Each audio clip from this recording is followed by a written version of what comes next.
안녕하세요. 신수장입니다. 제가 벤처 경영자들 또 작은 회사 경영자들을 위한 경영 코칭 시리즈를 한번 준비해 보았습니다. 오늘은 첫 번째 시간입니다. 오늘은 일본의 벤처 경영자, 중소기업 경영자인 고야마 노부로라는 분의 경영은 전쟁이다 라는 책에서 많은 통찰들을 갖고 있기 때문에 그것을 제가 끄집어 봤습니다. 이를 통해서 경영의 노하우들을 나누어 보도록 하겠습니다. 첫 번째, 회사가 도산하는 것은 불황 때문이 아니다. 불황이라는 핑계에 익숙해지고 실적이 떨어지는 것에 익숙해지는 것이다. 물론 불황이 되면 회사가 어렵겠죠. 그렇지만 구성원들이 불황이기 때문에 어쩔 수 없다. 이렇게 생각한다면 배는 침몰하게 됩니다. 실적이 떨어지는 것들에 대해서 구성원들이 아무 생각 없이 그것들을 자연스럽게 받아들이는 순간 회사는 쇠락의 길로 접어들게 됩니다. 이를 경영자들은 반드시 기억하셔야 합니다. 두 번째는 직원이 좋은 일을 보고하는 것을 잊었다고 해서 회사는 망하지 않습니다. 그렇지만 나쁜 일을 늦게 보고하면 망할 수 있습니다.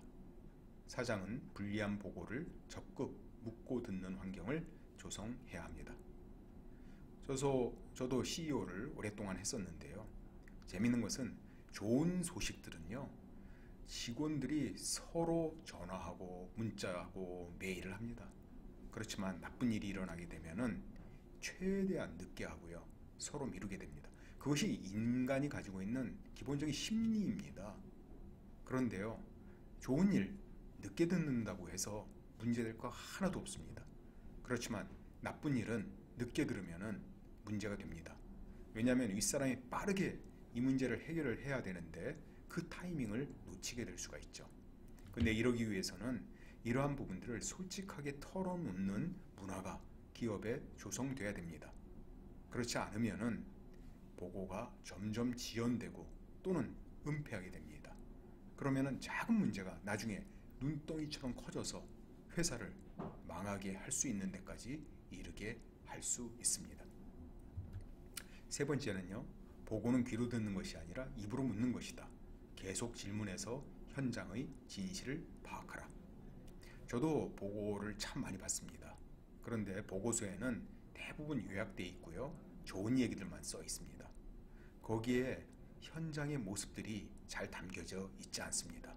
그러면은 그 보고서를 통해서 현장의 모습들을 파악하는 방법이 뭘까요? 질문을 하는 것입니다. 질문을 계속 하면은 현장의 깊은 부분들을 파악할 수 있습니다. 설령 내가 현장에 가지 않아도 그것들을 파악할 수 있습니다. 그러므로 듣는 데서 그치지 마시고 반드시 질문하는 것을 훈련하도록 하십시오. 네 번째, 돈에 대해서 한번 얘기를 해보겠습니다. 사랑은 돈이지만 돈은 사랑은 아니다. 직원들에게 말로 때우려 하지 말라. 직원들에게 사랑은 돈이다. 그러나 돈을 주었다고 애정까지 전달되지는 않는다. 많은 경영책에서요, 돈은 동기부여되는 요소가 아니다. 돈이 중요하지 않다. 이런 말 많이 합니다. 그렇지만 현실상 그 말이 참말이라고 할 수가 없습니다.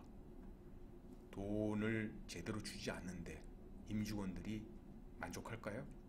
그리고 돈을 제대로 주지 않는다는 것은 내가 마음이 없다라는 것이죠. 그러므로 돈이 중요합니다. 그렇지만 또 한 가지 중요한 부분들이 있습니다.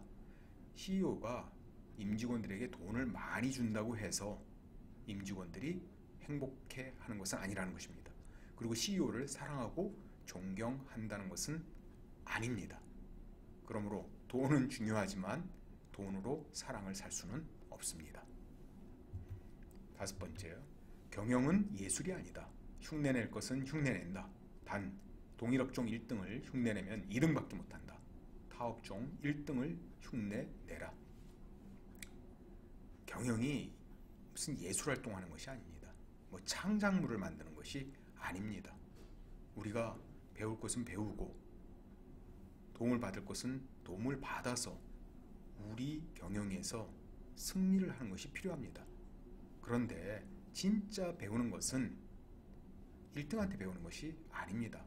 동종업계 1등한테 배워봤자 2등밖에 못하죠.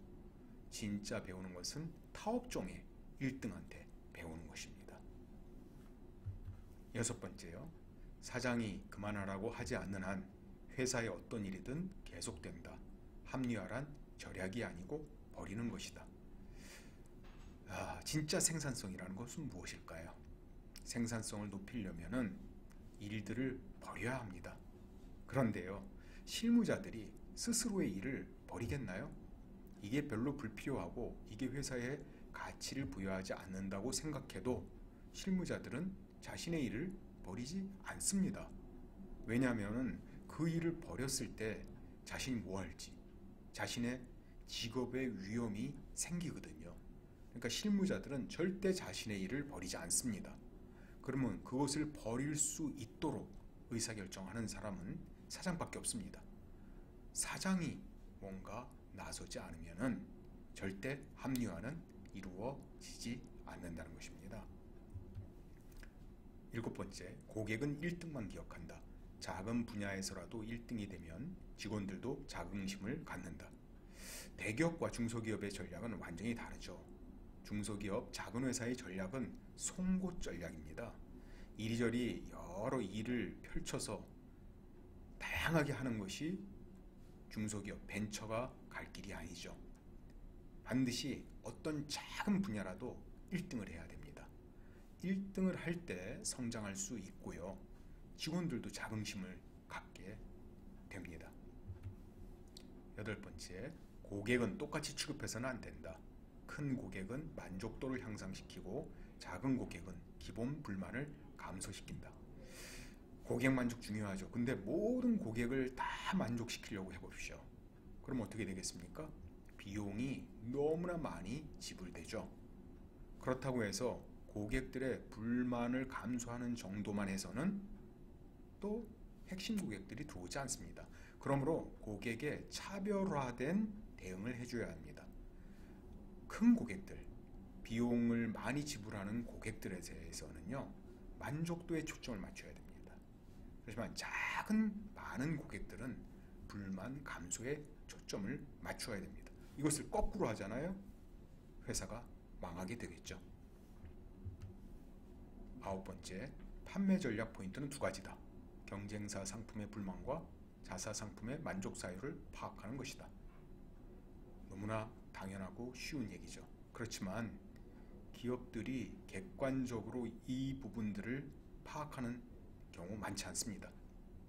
대부분 자사 상품에 대해서는 과대평가를 해요. 경쟁사 상품에 대해서는 과소평가를 합니다. 그러므로 제대로 된 전략, 제대로 된 판매 전략을 세울 수가 없어요. 이 부분들이 냉정하고 객관적인 기준 하에서 이 부분들이 파악이 돼야 합니다. 마지막입니다. 클레임 방지 방법은 윗사람이 가장 빨리 고객에게 혼나는 것이다. 문제가 생기면은 윗사람이 나서면은 금방 해결이 됩니다.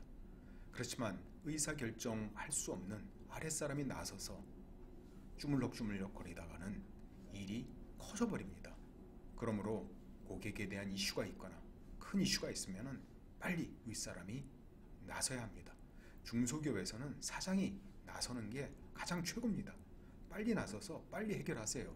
그것을 밑에 맡기는 것은 인파워도 아니고 아무것도 아닙니다. 빨리 나서야 기업을 보호할 수 있습니다. 이것으로 제가 1부를 마치도록 하겠습니다. 2부 계속 다음 시간에 진행하도록 하겠습니다. 감사합니다.